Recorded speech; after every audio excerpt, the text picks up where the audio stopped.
It's once again time to grow my Pokemon Scale World collection. We just got back from Japan, so of course we came home with a bunch of these boxes ready to unpack. Quick rundown for the newbies here. Pokemon Scale World is a 1:20 collection series from Pokemon where you can get accurately sized Pokemon with the ratio of sizes they have, but in a 1:20 scale. And yes, they do include the trainers as well, so you can enjoy making dioramas. Pack video, 3 boxes, and we're starting off with a Gen 6 starter set.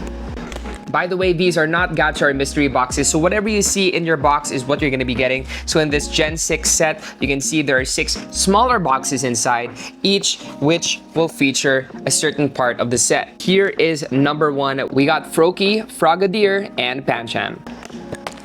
First up, we have Froakie, Frogadier, and Pancham. I have a younger brother named Pancho, so this kind of reminds me of him. Next up, we have Fennekin and Bryxen. And there you go, that's little Fennekin. And I really like the design of this because I love Fox-type Pokemon, just like Vulpix. Then we have Bryxen with a bigger model than I expected. I love the details. You can see the stick coming out of the tail. Next is Chespin and Quilladin.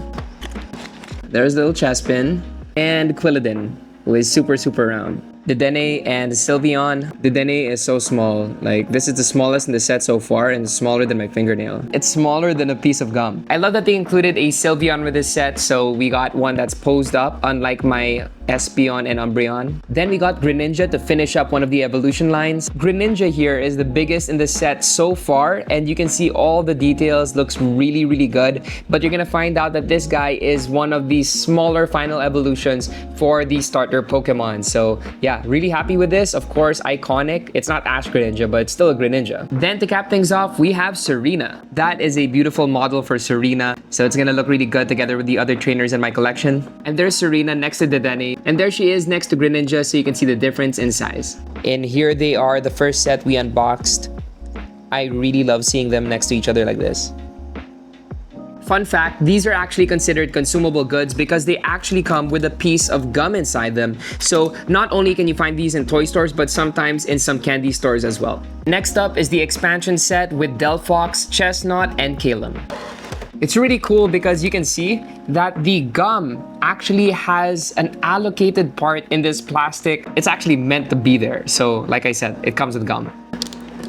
There it is. First off, we have Calum, who is canonically one of the older protagonists in the Pokemon franchise. Looking really cool with his fit. And for scale, this is Calum right next to my Red model. Both of them are from Pokemon Scale World, and Calum is a lot taller than Red. Because yeah, he is older. There you go, there's Delphox. Really good details, even with the fire, with the translucent plastic. Looking good. And I actually really love this evolution line. I like it more than the Greninja line. Sorry, shoot me, but this is my favorite one in that set.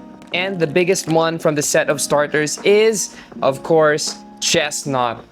Massive model right there. Cool looking Pokemon. Honestly, I appreciate this a lot more than the in-game model. It looks so much cooler as a Scale World figure than it does in the game. I'm not a big fan of this particular Pokemon design, but I'm changing my mind. I'm changing my mind now that I'm seeing it in Scale World form. Honestly, it looks so much cooler this way. So here they are, the full Gen 6 evolution lines featured with some bonus Pokemon as well. And now it's time for our big finale. It's the massive Ho-Oh unboxing. My biggest model yet. I thought that was gonna be Steelix, but this one just has the wingspan. It's just so much wider and it feels bigger. This guy is so much just wider.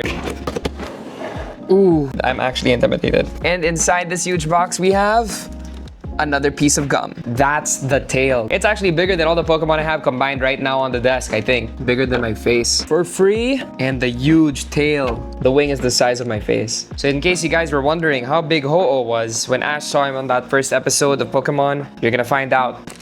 I don't know why I did not expect the tail to be this big. This is correct. Straight up, this is like the size of a dove. Like, the actual size, Ho-Oh next to a trainer is crazy. Then if we're gonna be comparing it to Dedenne, check that out. Ang liit niya. And this guy is massive. It's like a horse saddle. So Ho-Oh is gonna be on the horse saddle. Huge Pokemon. Imagine him flying over everyone like that. This guy can eat Brock. Look how huge that looks. Ho-Oh towering over everyone from the back. And there Ho-Oh is. What happens when I get Lugia? I was actually looking for a Lugia in Japan, but I couldn't find one. Oh my god, where is he gonna go?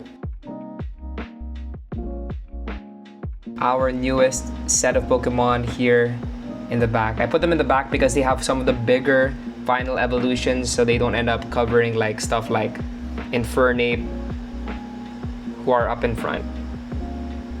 Living right below my Gen 1 set, which honestly have some of the biggest final evolutions, just like Venusaur. But I think the biggest and heaviest would be Feraligatr from the Gen 2 set right there. So there you go, that's my Pokemon Scale World collection at the moment. So we have this cabinet, this one, and down here. It all started with a starter set of Gen 3, the one with Blaziken, and I used to store them in this box right here. But obviously this is no longer gonna be enough for the sheer amount of Pokemon that we have in our collection. So yeah, you guys should start collecting Pokemon Scale World. It is the best.